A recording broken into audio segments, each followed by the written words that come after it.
Olá pessoal, nós hoje vamos continuar a trabalhar aí na frente a parte de clima, né? Aula 11 de vocês. Agora fechando todo aquele pacote que a gente tem visto até aqui com relação a elementos climáticos, fatores climáticos, então umidade, temperatura, pressão atmosférica. Hoje a gente fecha com a classificação do clima. Então tudo aquilo que vocês viram antes, ele tem como finalidade a possibilidade, se possibilitar justamente o que a gente pode realizar, que é a classificação do clima, né? Não só a classificação do clima, mas também a questão da meteorologia.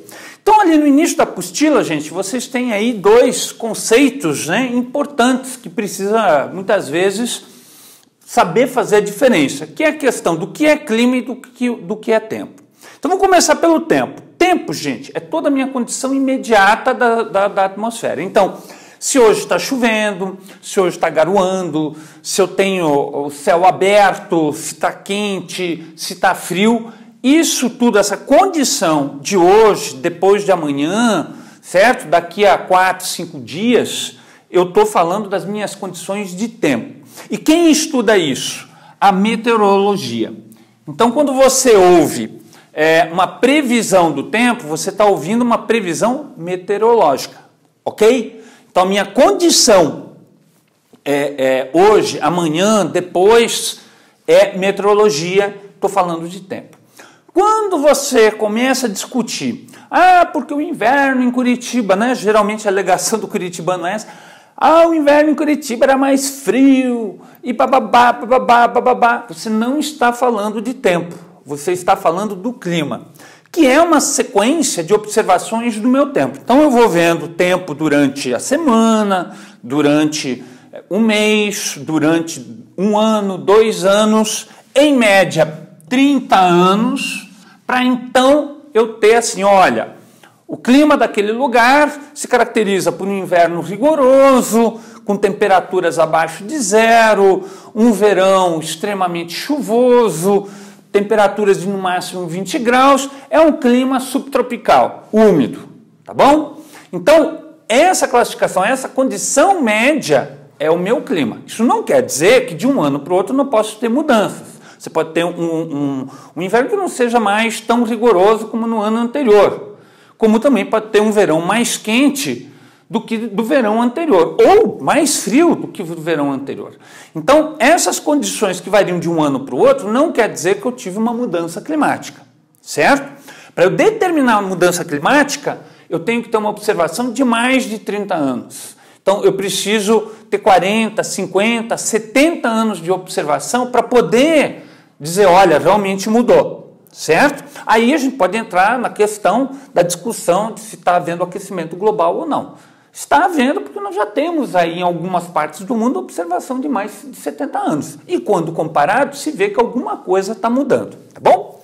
Bem, tanto o clima como o tempo, gente, ele não pode ser baseado no achismo. Então a gente viu, e isso eu reforcei durante as aulas, que nós temos os elementos climáticos que vão estabelecer justamente, né, as condições médias do tempo e do clima de um lugar, que é a temperatura, pressão atmosférica e a umidade do ar. Então, esses 3 elementos vão me permitir classificar o clima e o tempo, ok? E aí nós temos os fatores. Os fatores, eles alteram as condições da minha temperatura, da minha pressão e da minha umidade. Então, latitude, por exemplo. Quanto maior a latitude, eu sei que eu tenho uma insolação mais baixa, vai ser mais frio. Então, maior a latitude, eu vou ter uma condicionante aqui que vai fazer com que a temperatura caia, a pressão atmosférica tenha um certo aumento, tá bom? Altitude também é um outro fator, é só lembrar aqui, nós estamos em Curitiba. Curitiba é em média 5 graus mais fria do que Paranaguá. Por quê? Porque Paranaguá está a nível do mar, Curitiba está a quase 900 metros acima do nível do mar, uma diferença média de 4 a 5 graus só por conta da altitude. Relevo, é bom lembrar a Serra do Mar, é uma barreira, a umidade bate ali e fica retida, chove pra caramba do lado de lá da Serra do Mar, em média 2.000 milímetros, 2.100 milímetros. Aonde nós estamos em Curitiba, tem uma redução, 1.200, 1.300, 1.400 milímetros de chuva. Olha a diferença de um lado do outro da Serra do Mar. Então, o relevo influi? Influi. Vegetação, olha a Amazônia, 80% da água da Amazônia vem da própria floresta, né? Proximidade do mar ou distanciamento do mar, o que eu chamo de continentalidade e maritimidade, certo, gente? Então, se você vai para o interior do continente, a tendência do clima, a minha condição climática tende a ser extremo. Frio demais ou calor demais, certo? Se vai lá na Rússia, por exemplo, Moscou, eu tenho um verão com 30 graus e um inverno com menos 30 graus. É a continentalidade aí influenciando, tá bom? Se você, por exemplo, pegar Rio de Janeiro e Corumbá, no litoral aqui brasileiro, né? O Rio no litoral e Corumbá lá no interior, estão mais ou menos na mesma latitude, tá, gente? Só que Corumbá é muito mais quente do que o Rio. Por quê? Porque o Rio tem o oceano próximo, ameniza as temperaturas, já Corumbá não. E as correntes marinhas, tá? Que também é um fator aí importante. É só você se lembrar do deserto de Atacama lá no Chile, a gente vai comentar daqui a pouquinho isso aí, que existe, está no litoral por conta de uma corrente fria que impede a umidade de chegar ao litoral, certo? E faz com que então eu tenha lá no litoral do Chile e do Peru o deserto mais seco do planeta, tá bom? Bem, então, visto isso aqui, gente, nós vamos entrar então nas classificações do clima. Então, relembrando algumas coisas, né? Nós vamos então entrar na classificação aí dos climas mundiais. Bem, eu posso classificar meu clima através da variação da minha latitude, certo? Então, a gente, só para relembrar, a Terra tem uma forma esférica, eu tenho os raios solares chegando no nosso planeta, porém, eles vão ter distintas inclinações conforme eu estiver em algum ponto aqui da superfície da Terra, certo? Então, se eu estou nos polos, os raios solares tendem a chegar oblíquos, bastante inclinados, com menos luminosidade e menos geração de calor. Se eu estou aqui na linha do Equador, já não, né? Nós temos uma outra realidade, que é justamente alta luminosidade, muita energia chegando, calor à beça. Então eu vou ter uma área de intensa insolação entre as regiões dos trópicos. E entre os círculos polares e os trópicos eu vou ter as minhas zonas temperadas. Então eu separei aqui para vocês em cores, de forma, gente, que vocês possam justamente aí distinguir na minha explicação, porque eu vou ter pelas latitudes 3 conjuntos aí de clima, tá? Quentes, temperados e frios. Então, os quentes ficam entre os trópicos, certo? Seria o equatorial, o tropical e os monsônicos. Monsônicos tem a ver, professor, lá com os ventos monsônicos, isso mesmo. São aqueles climas que têm uma tendência a ter uma estação chuvosa e uma estação seca, influenciadas por esse deslocamento dos ventos, né? Que a gente viu anteriormente. Então, tem esses 3 tipos de climas, equatoriais, tropicais e monsônicos. Todos eles com temperaturas elevadas, todos eles úmidos, certo? Todos eles localizados entre os trópicos. Bem, entre os trópicos e os círculos polares, nós vamos ter os climas temperados. Então, eu vou ter menos insolação, não vou ter temperaturas tão elevadas, mas também não vou ter temperaturas tão frias. Os climas temperados se caracterizam, gente, por ter temperaturas amenas, tá bom? E 4 estações bem definidas. Geralmente, você tem lá, consegue separar o que é inverno do verão, da primavera, do outono. Você tem uma sequenciazinha, né? Nos climas temperados. Então, são climas geralmente agradáveis, com médias que podem variar ali, tá, de 0 a 24, 25 graus, certo? Dentro dessa variação. Então, eu tenho os temperados, que são bem marcados as 4 estações, os climas mediterrâneos e subtropicais. Subtropical parecido com o que nós temos no sul do Brasil, e o mediterrâneo, que tem uma característica interessante. Ele tem um verão quente e seco e um inverno frio e úmido. Então, você vai ver lá que no sul da Europa, por exemplo, durante o verão nós temos os riscos de ter o quê? As queimadas lá, certo? Porque o verão deles não é um verão úmido, é diferente do nosso aqui, que é um verão úmido, tá? Os subtropicais têm um verão úmido bem marcado nesse sentido, já os mediterrâneos não. Aí você tem aqueles incêndios florestais, uma série de problemas lá no sul da Europa, na Califórnia, que também tem um clima mediterrâneo, certo? Você vai ter aí essas características que diferenciam um pouco do temperado, tá? Mas, em suma, seriam essas as características gerais, né? 4 estações bem marcadas e temperaturas amenas. Os frios, gente, já são aqueles em que eu tenho temperaturas abaixo de zero ou próximo a zero. Então, eu tenho as regiões polares, onde eu vou ter, geralmente, o ano todo, só temperaturas abaixo de zero, e as regiões, eu coloquei subtropicais aqui, gente, mas não, vamos trocar, né? São subpolares, tá? Então, aqui, ó, são os meus climas subpolares, tá? Ou seja, fica abaixo do círculo polar, tá certo? Então, são temperaturas baixas, geralmente o solo é congelado, tem o calota polar e assim por diante. E temos as azonais. O que são azonais? Azonais sofre, tá, de influência de outros fatores. Circulação atmosférica, dos ventos, questão relacionada com continentalidade e maritimidade, e aí eu posso ter uma alteração das minhas condições climáticas. Então, clima de montanha, eu tenho o fator altitude influenciando essa condição desse clima. Então, posso estar numa região quente, equatorial, como por exemplo no Equador, e ter um clima lá em Quito, que está na linha do Equador, parecido com o nosso clima aqui no Paraná, que é o subtropical, tá? Então, você vai lá para Quito, está na linha do Equador, e você tem ali um clima subtropical. Por que isso na linha do Equador? Porque Quito está a 2.800 metros de altitude, então o fator altitude vai alterar essa condição. E aí o clima de lá a gente chama de montanha, tá bom? Desértico, posso ter aí, gente, circulação atmosférica, os ventos alísios e contralísios, nós já vimos isso. Então o deserto do Saara, ele existe por conta dos meus ventos contralísios, que chegam ali em cima daquela região da África com menos umidade. E aí eu tenho a formação do Saara. Monsônico pode variar, tá?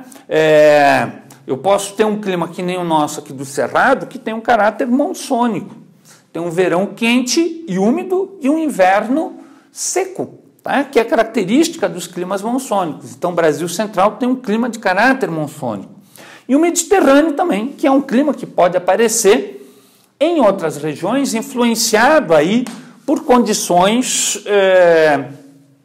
de clima, de temperatura, de corrente marinha, que altera a condição média, como é o caso da Califórnia lá, que você tem uma série de fatores que faz com que lá ocorra um clima mediterrâneo, parecido com o sul da Itália, tá? Bem, gente, também posso ter a classificação do meu clima através da umidade. Então, nós vamos ter o fator precipitação determinando. Então, tem o clima árido quando a minha precipitação fica entre 0 e 250 milímetros ano. Semiárido, de 250 a 500 milímetros ano. Subúmido, de 500 a 1.000 milímetros ano. Úmido, de 1.000 a 2.000 milímetros ano. E superúmido, acima de 2.000 milímetros.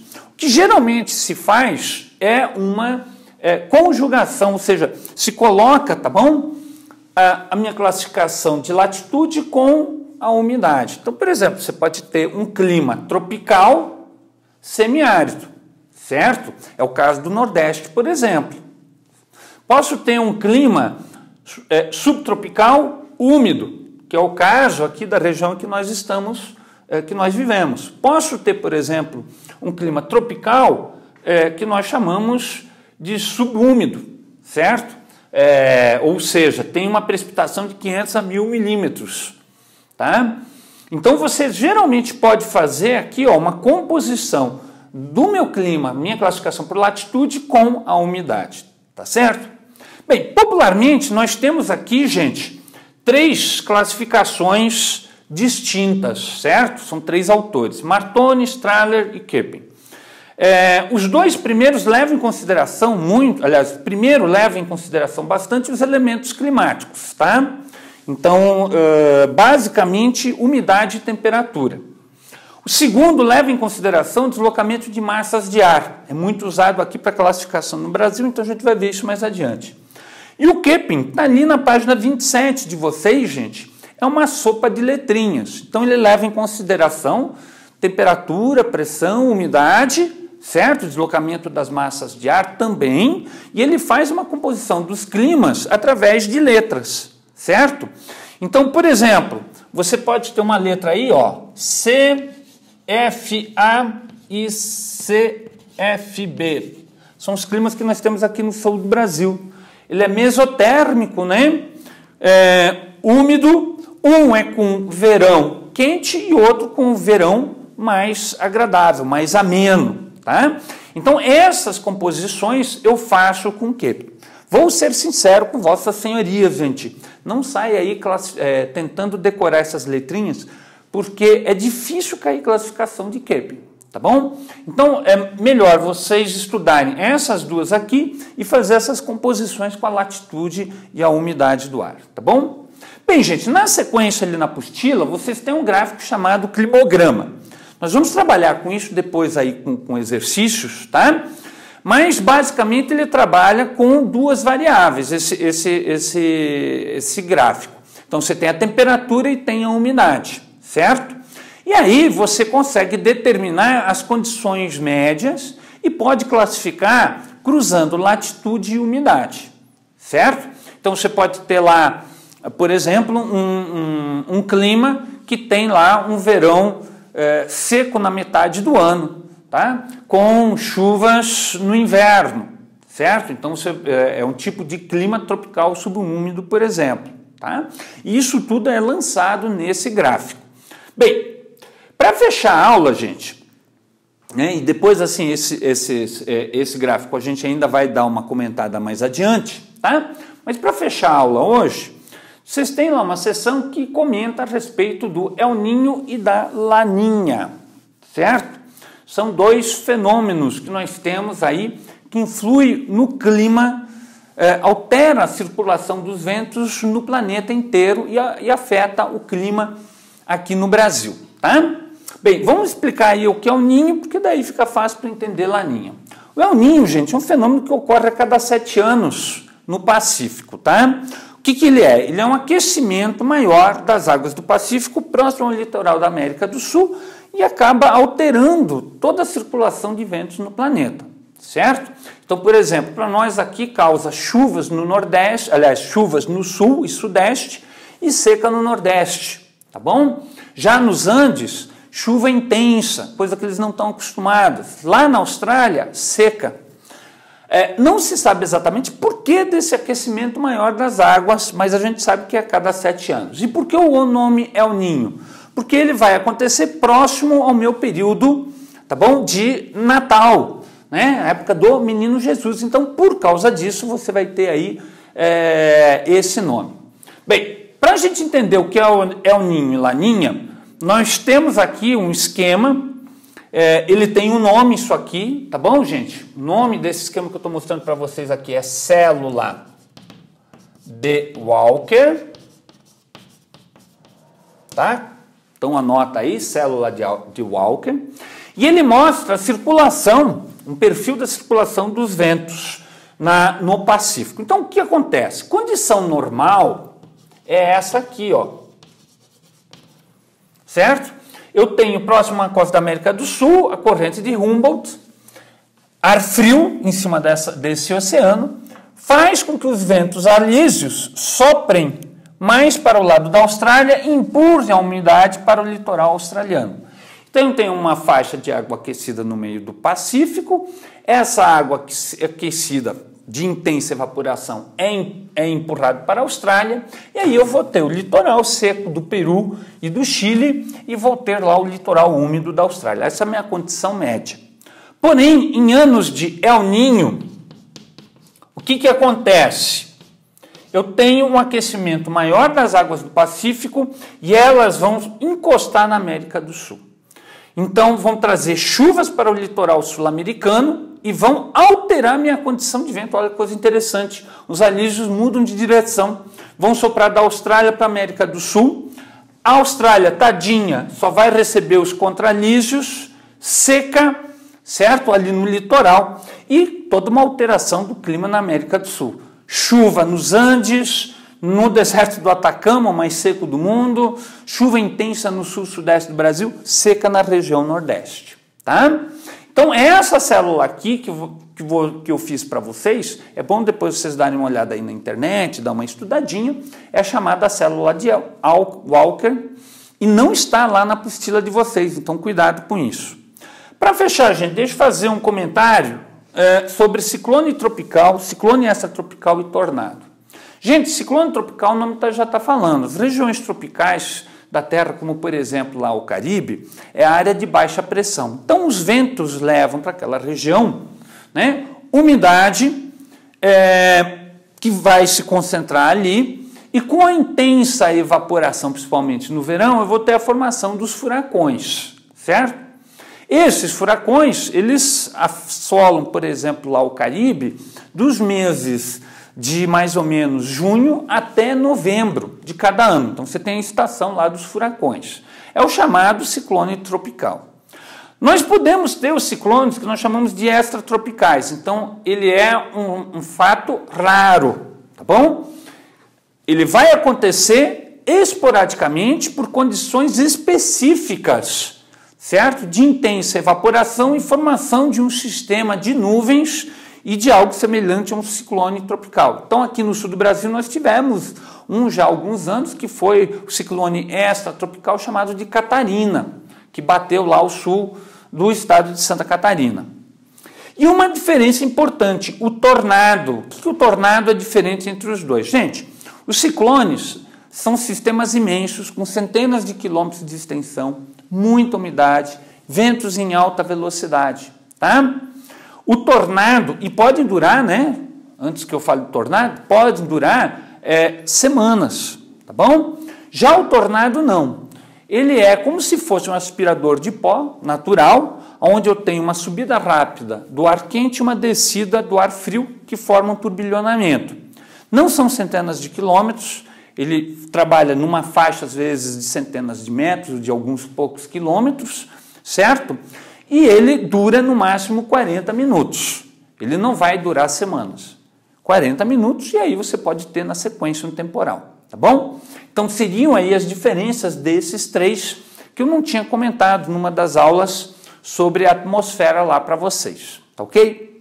Gente, espero que vocês estejam lendo, fazendo os exercícios, acompanhando aí com o material, certo?